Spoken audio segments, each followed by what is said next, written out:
Online poker has been frozen out for much of this country for a while, but as casino operators, brick-and-mortar casino operators consolidate or fold, as we saw with Atlantic City's Revel, arguably going into bankruptcy today at the very least, New Jersey is also talking to reactivate PokerStars.com's license. It seems like it's only a matter of time before things go all in on online poker. But powerful roadblocks remain, like Representative Jason Chaffetz, a Republican from Utah, who thinks having a casino on your smartphone is simply a bad idea and is calling for a nationwide ban. Meanwhile, Tom Russell, who is also casino-backed from a coalition, is pushing for online poker. Otherwise, he says consumers will simply head back to black market sites overseas and take their dollars with them. If you're watching this at home, your opinion counts. Go to CNBC.com/vote and let us know, should online poker in America be made legal? Congressman, let me kick off with you. We should mention, of course, that as things stand, things have changed over the last couple of years because the DOJ has been reinterpreting laws and is essentially making it possible to reintroduce online poker in certain states. Why are you joining up with Senator Graham to prevent that and reverse that DOJ position legally?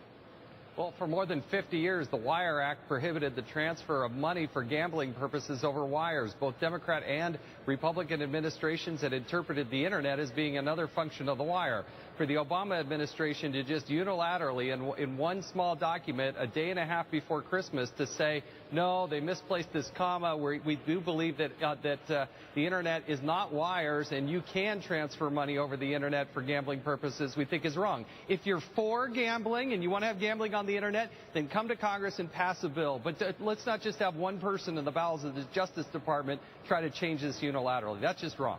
Tom Russell, why is he wrong? Why do you disagree with that view? First off, we have gambling over the Internet right now in America. There's a estimated $40 billion worldwide market. 10% of that is coming out of America. And the reality is it's illegal to gamble online in most of the country. So we need to recognize what the reality is. There is gambling online in America. It's just going to these offshore markets, many of which are very unsafe. They lack any consumer protections. They lack protections to stop minors from gaming. Frankly, they lack protections against fraud, and they're not run by licensed operators. Yeah. So when we look at this, we look at the future. We need to be focused on what makes Internet gaming safe. And frankly, locking in a national ban that essentially pushes that entire 10% of the global market into these offshore markets, we don't think that's the best public policy for us going forward. Right. We should remind people, of course, at home that you can vote on this in real time, and you can see the results of those votes at the bottom of the screen by logging on to CNBC.com/vote. What is fascinating, what adds extra detail to the debate and having you two on the screen together, is that you are both backed by different parts of the gaming industry. In fact, you could argue, and some do, that there is a bitter civil war within the gaming industry. I mean, Tom, we just heard from you, Caesars and MGM are backing you. In your case, Congressman, or let me say backing some of your colleagues, Senator Graham, it's Sheldon Adelson, of course, who is a billionaire and believes that online gaming fundamentally is bad for bricks and mortar casinos. That is also part of the picture, is it not, Jason? It's a bit of irrelevant in my case. In the state of Utah, we have no gambling, and we don't want there to suddenly be gambling with 13-year-olds with apps on their phone gambling. It is illegal to gamble over the Internet with these offshore sites. If you advocate, if you do believe that gambling over the Internet is the right thing to do, then come to Congress, make your case, and pass a bill. Don't just have one person down in the bowels of the Justice Department make that decision unilaterally, and don't just tell me, well, it's prevalent and people are getting around the law anyway, so let's just go ahead and make it legal. There is a process in this country, and that is to go to Congress and make this happen. But I don't think putting an app on everybody's smartphone so that 13-year-olds can gamble is the right thing for this country. And Tom Russell, how do you feel about what your opponent is doing there, backed by a billionaire, introducing, as he says, it is process through Congress to reverse the law? Well, number one, I think it's unfortunate, although I think it's very good to focus on what Congressman Chaffetz pointed out.